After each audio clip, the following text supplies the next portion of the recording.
How Republicans hurt the fight against abortion. As a child, I remember listening to a group of anti-abortion adults talk about the advocacy work of progressives. How can a Democrat care about the extinction of baby whales, but not care about the killing of the unborn? One asked. No one had an answer. I agreed with those adults then, and I agree with them now. But as I've grown old, many millennials who might otherwise anti-abortion are troubled by the movement's union with a Republican Party that is in favor of the death penalty, hawkish in its foreign policy and often in its attitude about ending abortion.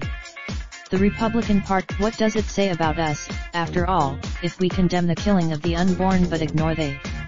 If we fight the anti-abortion movement has always been passionately devoted to defending the rights of the unborn.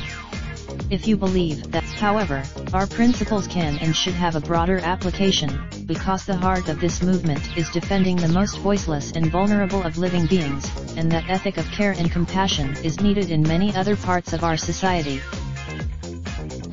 Thinkers like Charles Camosy have argued that people who must forsake partisanship and embrace a consistent life ethic to counter prevalent cultural attitudes about sex, abortion, poverty, immigration, ecology, and state-sponsored violence like war, genocide, terrorism, police brutality and the death penalty.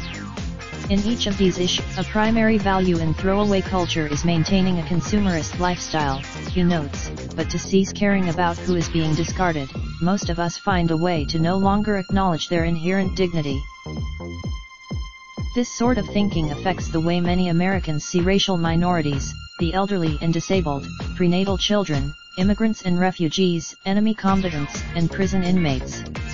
It also influences a consistent life ethic would urge pro-lifers to defend the vulnerable and voiceless, regardless of partisanship or ease. Being anti-abortion, Pope John Paul II, for his part, argued that the way of death was not limited to abortion and infanticide. He included widening the anti-abortion lens to encompass other important issues of our time is not about ignoring abortion or stepping away from the movement's primary focus. It is about seeking. Some conservatives might argue that philosophical coherency matters little if it does not result in dependable political action. That is why many but considering the deep hostility and division in American politics, it is possible that a consistent life ethic might help advance the cause as much as or even more than political legislation.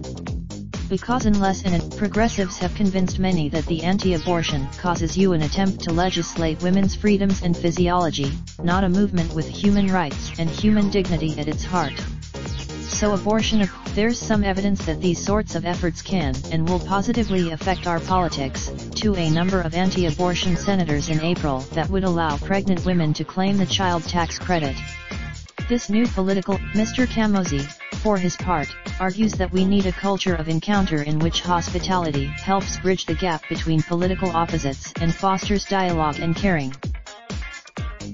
Abortion is and is likely to continue to be one of the most contentious issues of our time. But an anti-abortion, Gracie Olmstead, is a writer who contributes to the American Conservative, The Week, The Washington Post and other publications. The Times is committed to publishing to the editor. Wednesday like to follow the New York Times opinion section on, and raindrop, drop top, smoking, no cooking the hot pot. Fucking on your bitch, yeah, that. Looking up, open the park.